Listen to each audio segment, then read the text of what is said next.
يا أبطال في قناة افهمها صح مع بسملة، والنهاردة هنحل مع بعض تمارين 2 على درس الفترات والعمليات عليها من كتاب المعاصر، وهنشوف أفكار ممكن تيجي في الامتحان بنسبة كبيرة جدا. بس قبل ما نبدأ، لو عايزنا نكمل معاك شرح وحل أسئلة اعملوا لايك للفيديو واشتركوا في القناة علشان ده بيشجعنا نستمر ويدينا طاقة نكمل وننزل لكم أفضل شرح والتمارين أول بأول. ويلا بينا نبدأ على طول. اول سؤال عايزني امثلها له على خط الاعداد. الفتره بتقول السالب 1 عندي مقفوله والاتنين مفتوحه. طب انا لو عندي مثلا، تعالى نعملها بقى على خط الاعداد. انا هو بيقول لي ان سالب ايه، الواحد مغلق، تمام. طب والاتنين بيقول لك انها مفتوحه هنا وموصلهم لبعض. هو ده بس معنى اللي هو عايز خط الاعداد، هي كده بس سهله. طب السؤال التاني عايزني مديني هو بقى خط الاعداد وعايز الفترات وعايز الصفه المميزه. طب تعالى نعمل الفتره. هو بيقول لي ان سالب الاتنين مفتوحه وبيقول لي ان التلاتة مقفولة. خلصت، جميل. طب نعمل ازاي بقى الصفة المميزة ديت؟ هنقول ان عندنا ان الاكس، حيث ان الاكس بتنتمي للار وده شيء ثابت. وبعد كده هنقول عندنا السالب 2 مفتوحة، واحنا قايلين ان السالب 2 مفتوحة بيبقى ايه؟ بتبقى اقل من ومفيش يساوي. يبقى عندنا هنا السالب 2 هتبقى اقل من الاكس، اقل من او بتساوي التلاتة. اشمعنى اقل من او بتساوي؟ علشان التلاتة مغلقة، هنا بيبقى فيه 3. سؤال رقم 3 بيقول لي ان الاكس اكبر من الاربعة. تعالى اول حاجة نعملها على خط الاعداد. انا لو عندي هنا الاربعة، طبعا الاربعة تبقى مفتوحة لان مش فيه يساوي. يعني هنا لو قلنا هنا وهنا طبعا معروفة الما لا نهاية، وهنا سالب ما لا نهاية. هو بيقول لي ان الاكس اكبر من الاربعة، يعني رايحة ناحية ايه؟ اكبر يعني 5 6 وهكذا، يعني رايحة للما لا نهاية.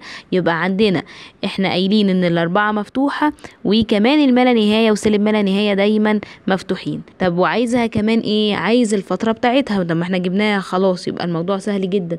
طب سؤال 4 مديني بقى الفترة وعايز الصفة المميزة وخط الاعداد. تعالى اول حاجة نعمل خط الاعداد من السالب ما لا نهاية. عندنا الاول نكتب الاتنين، والاتنين هو بيقول لي ان هي ايه؟ مقفولة. رايحة لفين؟ رايحة لسالب ما لا نهاية اللي هي لهنا، جميل. وعايز ايه تاني؟ عايز كده عملنا خط الاعداد، عايز بقى الصفة المميزة هنا اكس، حيث ان الاكس ايه؟ بتنتمي للار، لذيذ. ونكتب بقى ايه عندنا؟ هنحط ايه الاول؟ هنحط الاكس اكبر من او بتساوي الاتنين. طب انت مش متأكد من المعلومة ديت، يعني انت استنتجتها كده بس مش متأكد. تعالى نشوف، تعالى نعكس السؤال.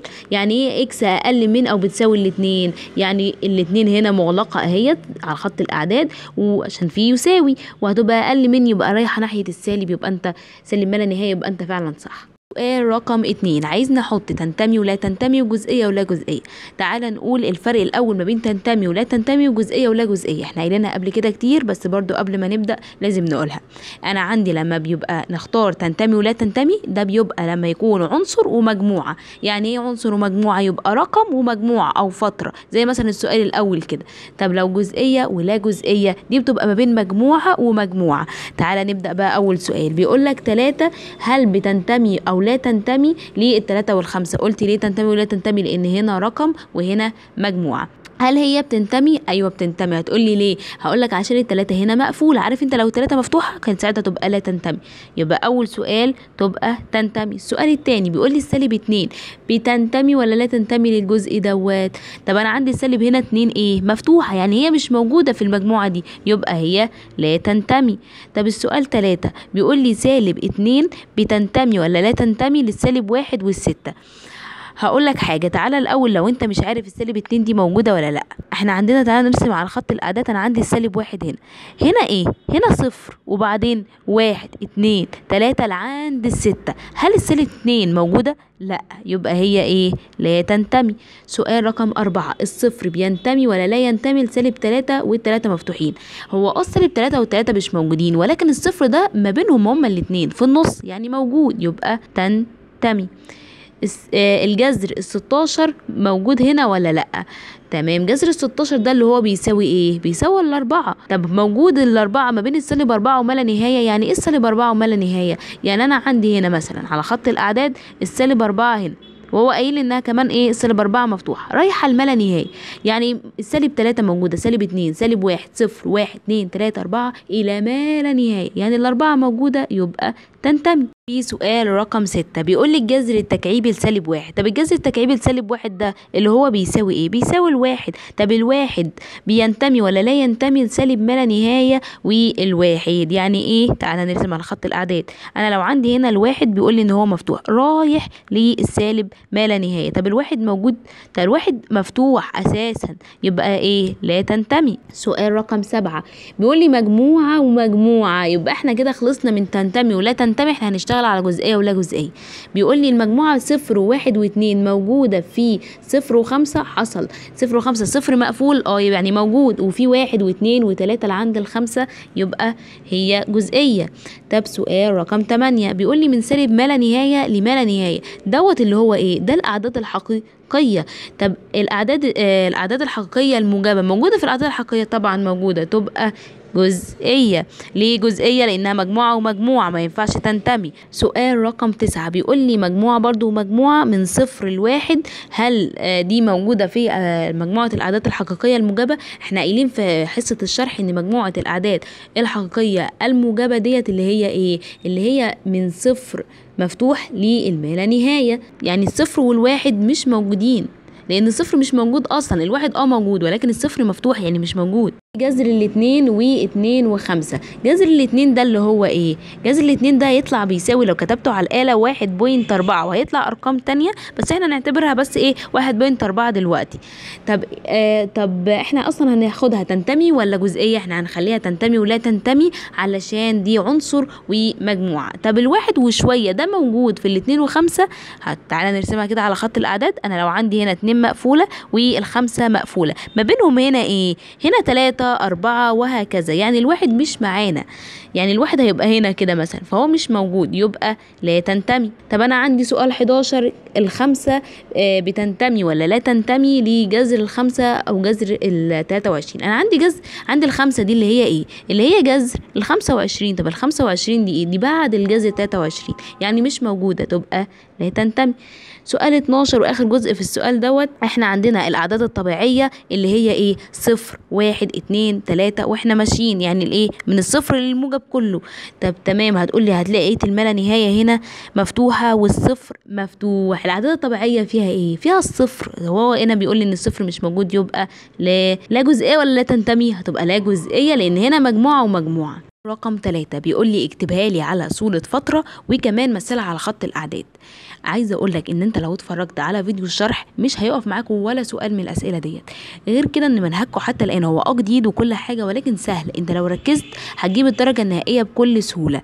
تعال ندخل في اول سؤال. بيقول لي من -1 للخمسة في يساوي؟ لا، يبقى هما الاتنين ايه؟ مفتوحين. يبقى من -1 للخمسة مفتوحين. فيها اي حاجه كده صعبه؟ مفيش. تعالى نمثل على خط الاعداد. انا عندي هنا -1 هيبقى مفتوح، والخمسة هنا مثلا هتبقى برضو مفتوحه وهنوصلها ببعض.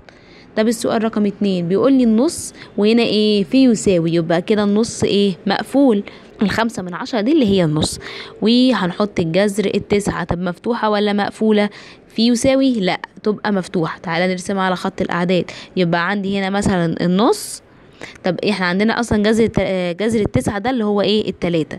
طب انا عندي هنا النص هتبقى مقفولة، وهنا هنقول 3 هتبقى مفتوحة ونوصلها ببعض. بيقول لي من 1 ل3، والواحد مش فيه يساوي تبقى مفتوحة، والتلاتة فيها يساوي تبقى مقفولة. تعالى نرسم على خط الأعداد. هنا الواحد مثلا مفتوح، وهنا ايه؟ التلاتة مغلقة، وهنوصلهم ببعض. تمام، بس مش السؤال مش خلص، ما تنساش في هنا ايه؟ جذر الاتنين بتنتمي للايه؟ هل جذر 2 بتنتمي للجزء دوت؟ انا يعني ايه جذر 2 عندي؟ احنا لسه كنا قايلينه من شوية ان هو 1.4، يعني 1 وشوية. يعني موجود ولا مش موجود؟ يعني موجود، يبقى تنتمي فعلا. يبقى عندنا سؤال بقى، ندخل في سؤال رقم 4. بيقول لي من -2 ل2، والاتنين مش فيهم ايه؟ يساوي، تبقى الاتنين مفتوحين، يبقى -2 مفتوحة والاتنين كمان مفتوحة. خلص السؤال؟ لا، لسه عايزين مثلا على خط الاعداد. -2 مفتوحة، وهنا الاتنين برضو مفتوحة، ونوصل ببعض. وبيقول لي الجذر التكعيبي للسالب 9 هل بينتمي للجزء ده ولا لا؟ طب الجذر التكعيبي للسالب 9 بيساوي ايه؟ حطها على الآلة وشوف، هيطلع لك بيساوي -2. طب -2 يعني وهيطلع -2 وايه وشوية، بس هي احنا يعتبر -2 اصلا مش موجودة. -2 وشوية ده اللي هو الجزء ايه اللي الناحية دي يعني هنا، مش موجودة يبقى لا تنتمي. جميل. سؤال 5 بيقول لي ان الاكس اكبر من او بتساوي -2. تعالى نرسم المرة دي خط الاعداد الاول. انا لو عندي هنا -2 هتبقى مغلقة. اشمعنى هتبقى مغلقة؟ علشان في يساوي، رايحة هي اكبر يعني رايحة للما لا نهاية. وكده تبقى خلص السؤال ده. تعالى نحل كمان سؤال 6 في الجزء دوت. بيقول لي ان الاكس اقل من الواحد. تعالى نرسم ثواني. في سؤال 5 عايزني كمان نكتب الفترة، احنا نسينا نكتبها. تعالى نمسح الخط ده، تعالى نكتب الفترة بتاعته بتاعت سؤال 5 هتبقى -2 مغلقة علشان فيه يساوي، رايحة للما لا نهاية، والما لا نهاية دايما مفتوحة. بقى في سؤال 6 بيقول لي ان الاكس اقل من الواحد. تعالى نحط على خط الاعداد. انا لو عندي الواحد بيقول لي ان هو ايه مش فيه يساوي تبقى مفتوحة. يعني لو قلنا هنا مثلا الواحد فهو هيبقى رايح، بيقول لي ان الاكس اقل من يبقى رايحة لناحية ايه السالب ما لا نهاية، وعايز الفترة بتاعتها تبقى الواحد مفتوح. احنا بنحط ايه الاول؟ بنحط السالب ما لا نهاية الاول، رايحة للواحد، والاتنين هيبقوا مفتوحين. سؤال رقم 7 الاكس اقل من 3. تمام. طب بس نركز، هو قال لي الاكس اقل من 3 ومديني شرط ان الاكس بتنتمي المره دي لار موجب. كل مره بيقول لي انها بتنتمي للاعداد الحقيقيه بس، المره دي شارط ان هي تبقى الاعداد الحقيقيه الموجبه بس. تمام. تعال نرسم على خط الاعداد كده. ال3 بيقول لي ان هي مفتوحه، في الطبيعي هقوم واخداها ورايحه للسالب ما لا نهايه، بس هو قال لي الاعداد الحقيقيه الموجبه اللي هي بتبقى ايه من الصفر للما لا نهايه، والاتنين مفتوحين. يعني انا مش معايا غير كده اهو، يعني الصفر عندي اصلا مفتوح، يبقى هتبقى من الصفر لل3 والاتنين مفتوحين. ندخل في سؤال رقم 8 بيقول لي مجموعة الاعداد الحقيقية الموجبة اللي هي الار موجب، ودي كنت عاملاها لكم ملحوظة مهمة في الشرح ان هي هتبقى من صفر لما لا نهاية والاتنين مفتوحين. تعالى نرسم على خط الاعداد. هنقول هنا مثلا الصفر فهيبقى مفتوح رايح للما لا نهاية. جميل. 9 بيقول لي مجموعة الأعداد الحقيقية غير الموجبة. غير الموجبة دي اللي هي ايه السالبة اللي هي ار سالب. هتقولي تمام ده هتبقى من سالب ما لا نهاية للصفر والاتنين مفتوحين. اقول لك لا، احنا كنا قايلين في فيديو الشرح ان حاجة مهمة لما يقول لك ان هي غير موجبة دي بتبقى ليها حاجة تانية، وبتبقى من سالب ما لا نهاية فعلا، ولكن الصفر بيبقى مغلق. يعني هتبقى من صفر مغلق رايح للسالب ما لا نهاية. سؤال رقم 10 بيقول لي مجموعة الأعداد الحقيقية السالبة اللي هي الار سالب. ما تقوليش هي اللي فاتت، دي حاجة تانية، هنا مش في غير. تبقى ايه؟ هتبقى مفتوحة من ناحيتين فعلا، وهتبقى سالب ما لا نهاية والصفر، ولما نيجي نرسمها هيبقى الصفر مفتوح رايح للسالب ما لا نهاية. طب بيقول لي سؤال 11 مجموعة الأعداد الحقيقية غير السالبة. يعني ايه غير السالبة؟ يعني الموجبة. تمام، بس هتبقى ايه الصفر مقفول. ايوه كده شاطر، بدأت تستوعب معايا. يعني هيبقى الصفر مقفول إلى الما لا نهاية مفتوحة. سؤال رقم 4 مديني اكس وواي وعايزني ارسم الحاجات دي على خط الاعداد. تعالى الاول حاجه نكتب الاكس على خط الاعداد. بيقول لي من -2 لل2 ومفتوحه. يعني انا لو قلت هنا -2 مفتوحة رايحة هنا للاتنين وبرضو مفتوحة، دي كده اول حاجة. وبيقول لي من 1 ل4 مقفولين. يعني انا لو هنا مثلا الواحد وهنا ال4 والاتنين مقفولين. يعني ايه اتحاد؟ يعني باخد اول رقم من هنا واخر رقم من هنا. يعني هتبقى -2 مفتوحة وال4 مقفولة. هتقولي طب ما انا ممكن اعملها من غير خط الاعداد. هقول لك عادي، لو هو مش طلب منك اعملها بخط الاعداد براحتك ما تعملهاش، ولكن هنا طالب فانت لازم تعملها على خط الاعداد. تاني حاجة اكس تقاطع الواي برضو لازم نرسم. يبقى عندنا هنا ايه -2 مفتوحة وهنا الاتنين مفتوحة وهنا نوصلهم ببعض، وفي 1 لل4 هنا هيبقى الواحد مقفول وال4 كمان مقفولة. تمام. يعني ايه اكس تقاطع الواي؟ الجزء اللي الاكس والواي هما الاتنين موجودين فيه، اللي هو الجزء ده من الواحد للاتنين، والواحد مقفول والاتنين مفتوحة. قول لي الواي فرق الاكس. يعني ايه الواي فرق الاكس؟ يعني الحاجه الموجوده في الواي ومش موجوده في الاكس. طب تعالى اول حاجه نعمل ايه؟ نرسم خط الاعداد. عندي السالب الاتنين مفتوحه والاتنين برضو مفتوحه، ووصلهم ببعض. بعد كده عندي الواحد مغلق والاربعة كمان مغلقة. تقولي وانا كل مرة هرسم؟ هقولك الرسم ده عليه درجات، انت عايز تجيب الدرجة النهائية ارسم في كل مرة، ما تضيعش منك درجة. يبقى عندنا الواي فرق الاكس، يعني الحاجة اللي موجودة. انا عندي دي ايه؟ دي اكس، الجزء ده اكس، والجزء ده اللي هو ايه؟ واي. ايه بقى اللي موجود في واي ومش موجود في الاكس؟ اللي موجود في الواي ومش موجود في الاكس الاتنين، ومن اول الاتنين كده لعند الاربعة. والاتنين ايه؟ الاتنين عندك هنا كانت ايه؟ مفتوحة، يبقى ايه؟ الاتنين معانا، يبقى الاتنين معانا والاربعة كمان معانا. هتقولي ليه خدنا الاتنين معانا؟ هقولك لانها مش كانت موجودة في الاكس، هي كانت مفتوحة عند الاكس، بس هي ايه؟ بقت موجودة معانا في الواي، لان احنا عايزين اللي موجود في الواي واللي مش موجود في الاكس. تاني حاجة الاكس فرق الواي، يعني يعني ايه اكس فرق الواي؟ يعني الحاجه اللي موجوده بقى المره دي في الاكس ومش موجوده في الواي. نرسم اول حاجه خط الاعداد، السالب 2 مفتوحه والاتنين مفتوحه، من الواحد نوصلهم ببعض، والواحد هنا مغلق والاربعه كمان مغلقه ونوصلهم ببعض. ايه الحاجه اللي موجوده في الاكس ومش موجوده في الواي؟ الجزء من اول الواحد للسالب 2، هتبقى السالب 2 مفتوحه زي ما هي، والواحد كان في الواي ايه؟ موجود. انا عايزين الحاجه بقى اللي موجوده بس في الاكس، يبقى الواحد مفتوح. كده نكون خلصنا الجزء الاول من حل تمارين درس الفترات والعمليات عليها. ان شاء الله في الجزء الجاي هنكمل حل باقي التمارين باسهل طريقه. ما تنسوش تعملوا لايك وتشتركوا في القناه علشان يوصل لكم الجزء الثاني اول ما ينزل. شكرا ليكم واشوفكم على خير في فيديو جديد من قناه افهمها صح.